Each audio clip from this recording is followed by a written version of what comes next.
Good morning. This is the feast day of Martin Luther King Jr., the great, great, great peacemaker in our country, and I think in the world. And so today we're going to pray about peace. For me, from a very personal point of view, I appreciate your prayers for last Monday when I was supposed to be with you. So this is my chance to be with you today. Last Tuesday, I was at my brother's funeral. He died on New Year's Eve, and he's the youngest among us siblings.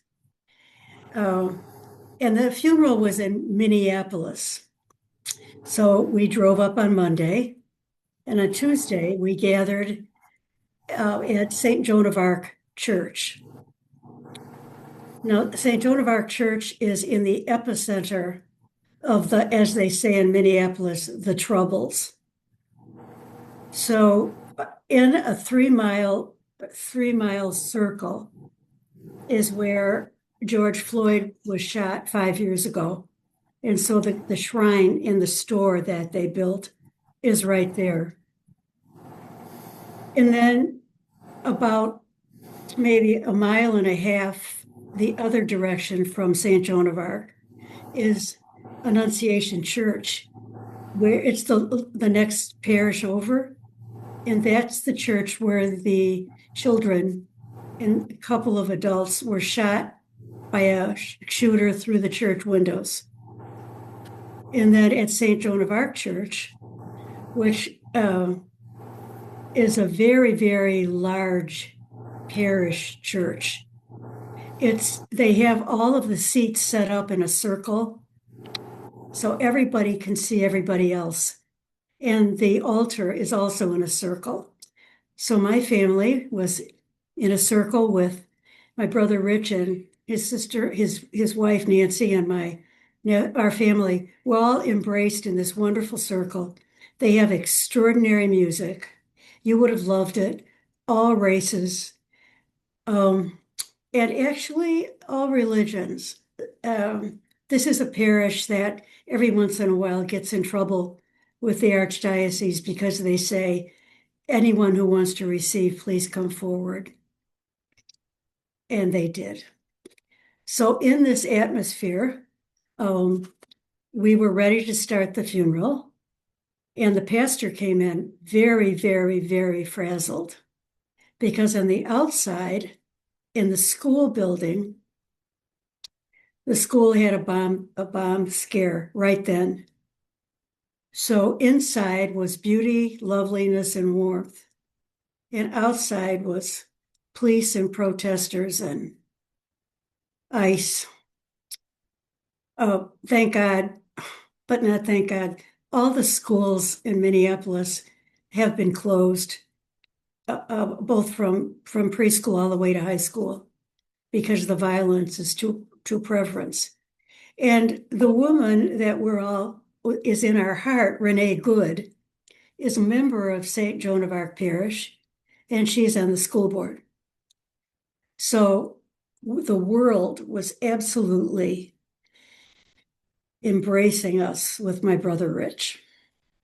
And I thought that might be I wanted to share it with you all, but then put it in the context of Martin Luther King Jr., and in the context of the wonderful German theologian Karl Barth, who wrote during, he lived during the beginning and not after, because he was killed in a concentration camp, but he wrote during the beginning of the Hitler overtake of Germany and large parts of Europe.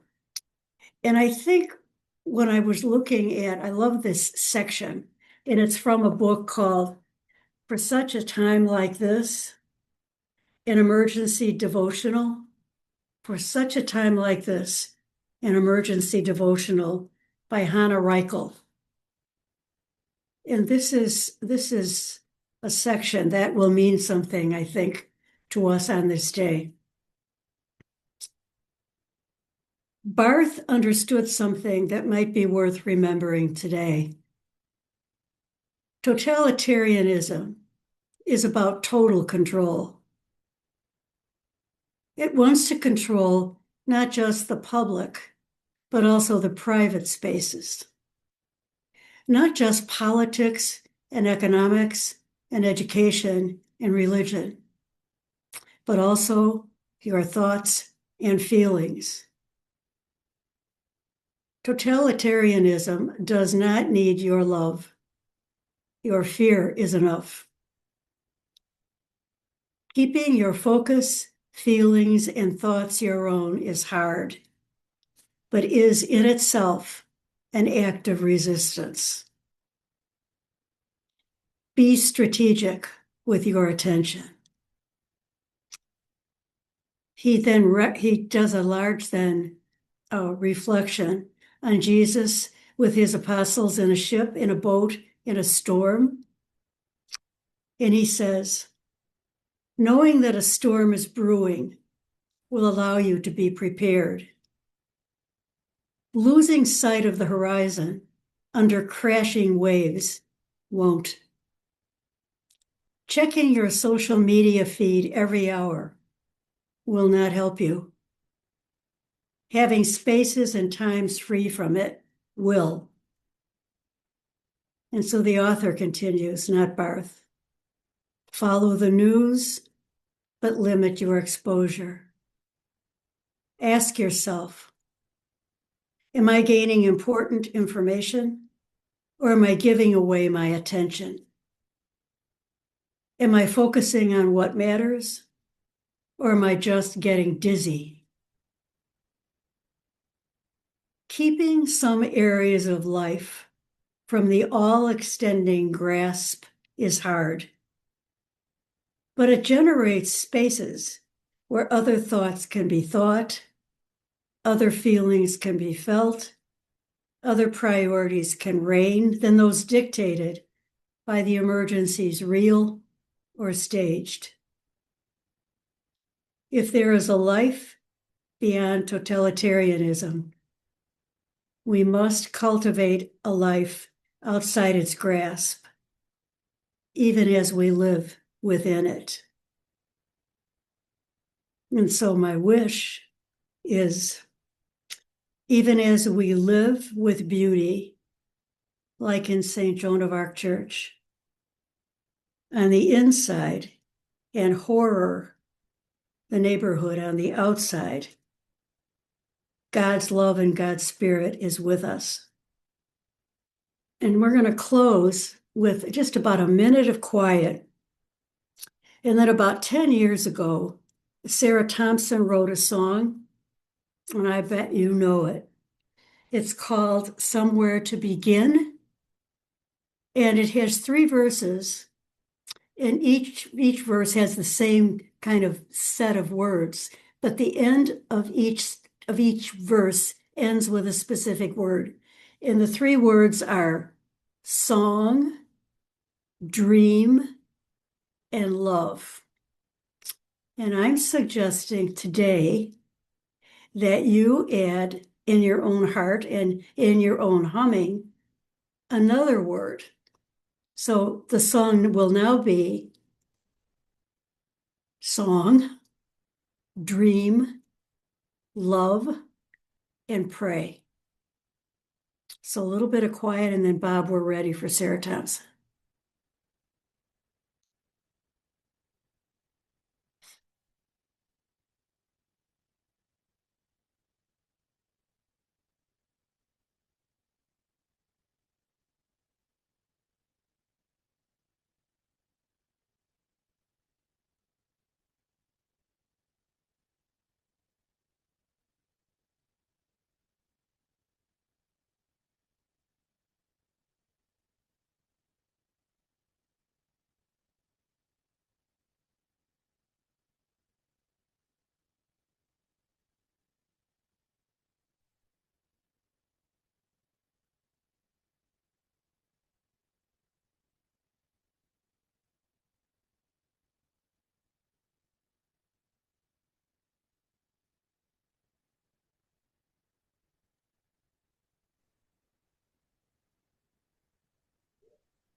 People say to me, oh, you gotta be crazy. How can you sing in times like these? Don't you read the news? Don't you know the score? How can you sing when so many others grieve? People say to me, what kind of fool believes that a song will make a difference in the end?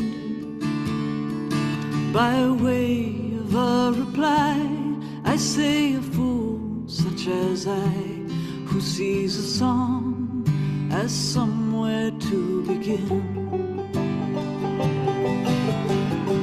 A song is somewhere to begin. The search for something worth believing in. If changes are to come, there are things that must be done, and a song is somewhere to begin. And people say to me, oh, you gotta be crazy. How can you dream in times like these? Don't you read the news? Don't you know the score? How can you dream when so many others grieve?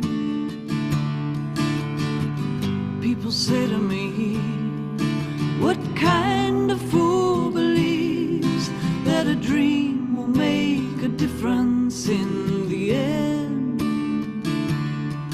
By way of a reply, I say a fool such as I, who sees a dream as somewhere to begin. A dream is somewhere to begin. The search for something worth believing in. If changes are to come, there are things that must be done, and a dream is somewhere to begin. And people say to me, oh, you gotta be crazy. How can you love in times like these? Don't you read the news? Don't you know the score? How can you love when so many others grieve? People say to me, what kind of fool believes that love will make a difference in the end? By way of a reply, I say a fool such as I, who sees a love as somewhere to begin. Love is somewhere to begin. The search for something worth believing in.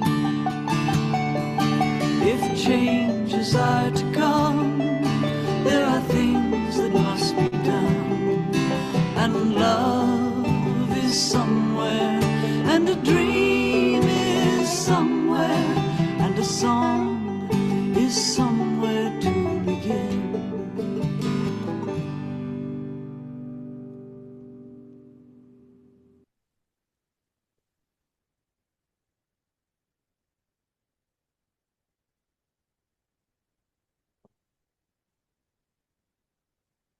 So your last verse, a prayer is somewhere to begin.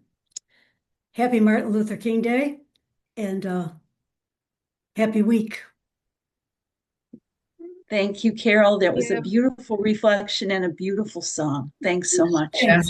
That was great. Thank you. Thank you. Thanks, Have a good Carol. day. Thanks a Thanks, lot. Bob. And condolences. Thank Yeah. you. Yeah. Thank you, Carol. Stay warm, everybody.